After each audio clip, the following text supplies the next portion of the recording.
প্রিয় দর্শক, সবাই কেমন আছেন?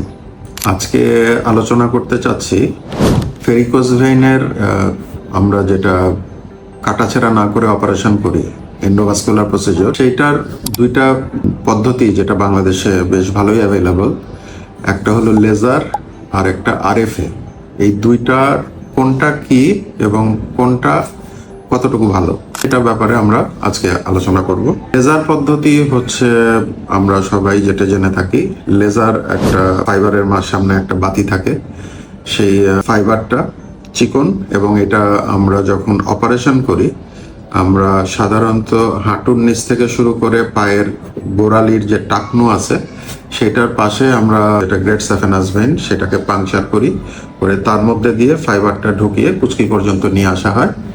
এবং সেখানে আমরা যখন লেজারটা যখন ফায়ারিং শুরু করি, তখন ফায়ারিংয়ের সময় ওই ফাইবারের টিপে যে আলোটা জ্বলে লাল রঙের, সেখান থেকে একটা হিট প্রোডাকশন হয়। হিট প্রোডাকশন হয়ে শিরার ভেতরের যে দেয়াল, সেই দেয়ালটাকে সাথে সাথে এইটা একটা রিয়াকশন করে এটাকে ব্লক করে দেয়, বন্ধ হয়ে যায়। এবং আস্তে আস্তে আমরা প্রতি সেকেন্ডে 1 সেন্টিমিটার করে আমরা টানি।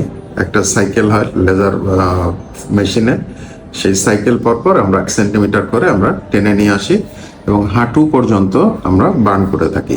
আরএফএ মানে হলো রেডিও ফ্রিকোয়েন্সি অ্যাবলেশন।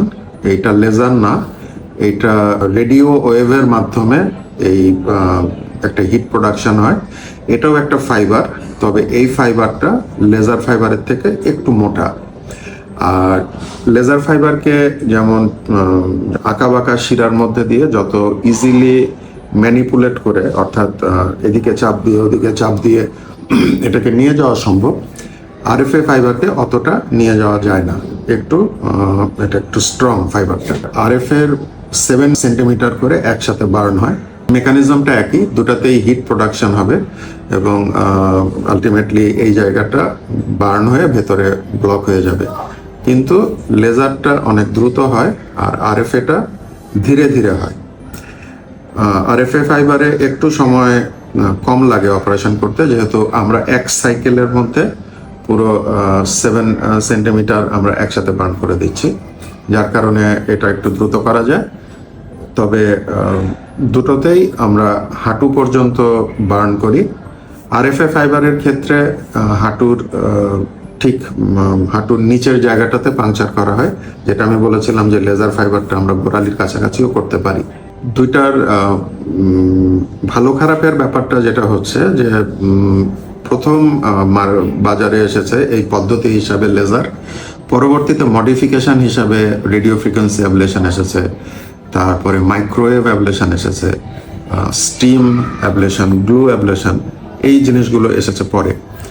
তো লেজারের যদি আমরা এটা চিন্তা করে থাকি যে কত পার্সেন্ট ক্ষেত্রে রিক্যানালাইজেশন, অর্থাৎ আমি যে এই রাস্তাটা বন্ধ করে দিচ্ছি বার্ন করে, সেটা পুনরায় আবার চালু হওয়ার সম্ভাবনা এটা কতটুকু।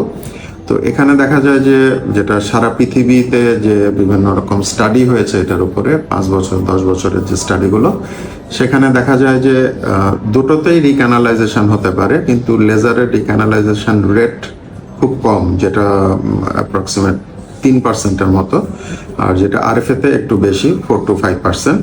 যে প্র্যাকটিক্যাল এক্সপিরিয়েন্সে আমরা যদি বলে থাকি যে আমরা যে এতদিন ধরে কাজ করছি, অপারেশন করছি, এক্ষেত্রে যেটা পরবর্তী যে রেজাল্ট, দুইটা যদি কম্পেয়ার করা হয়, তাহলে লেজারের আলটিমেটলি যে রেজাল্টটা সেটা আরএফএর তুলনায় অনেক ভালো।